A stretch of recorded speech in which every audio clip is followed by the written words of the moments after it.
Welcome back to my channel, everyone. Today I have the perfect fall recipe to share with you. This is great for breakfast or even dessert. We're going to be making these delicious baked stuffed apples. It is so good, and you probably already have everything that you need in your pantry. You need some rolled oats, maple syrup, ground cinnamon, raisins, or you can use dried cranberries, some type of chopped nuts. I think pecans go really well with this dish, a dash of salt, some water, and of course, apples. The first step is to make the oatmeal mixture, so we're going to add 2 cups of rolled oats into a medium saucepan, and I'm going to add 3 cups of water. Now, this recipe for the oatmeal makes a little bit more than what you need, but it depends on the size of your apples.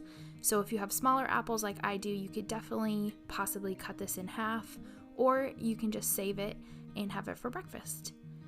You want to give this a good stir, and then we're going to cook this over medium-low heat, and you just want to stir it for about 5 minutes or so until it thickens up and becomes creamy.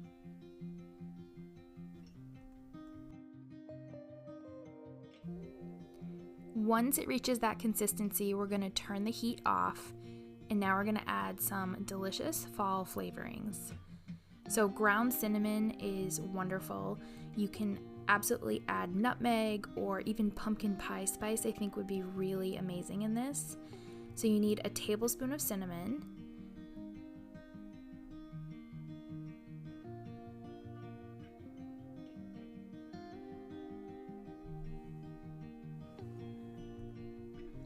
and then we're going to add the maple syrup.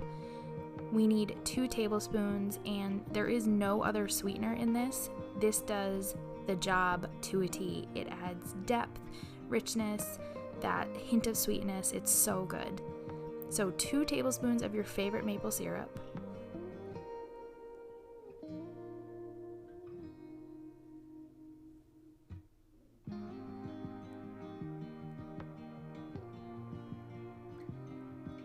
You want to add a dash of salt,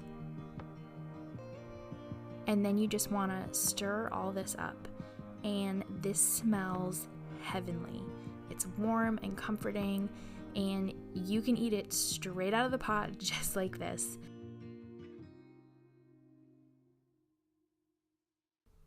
Once everything is combined, you just want to remove this from the burner and let this cool down a bit.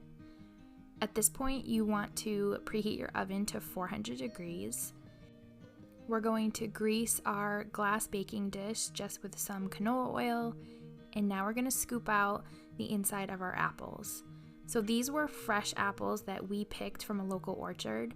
You can use whatever apples that you want, and I just like to use a melon baller or any type of scoop. You could even use just a regular spoon. You just want to get out the inside part where all the seeds are. You do want to make sure that you leave a good amount of apple in there because it's going to soften up, and it tastes so good combined with the oatmeal.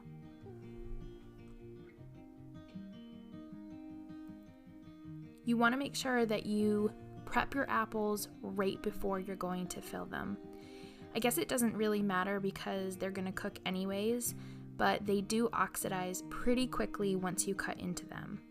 So as you can see, you have a nice cavity that you can fill with the oatmeal stuffing, and we're just going to do that to all 5 of these.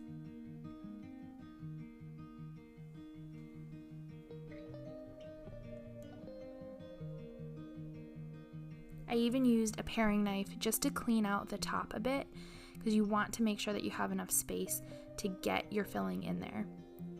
These apples were a combination of McIntosh and Cortland apples.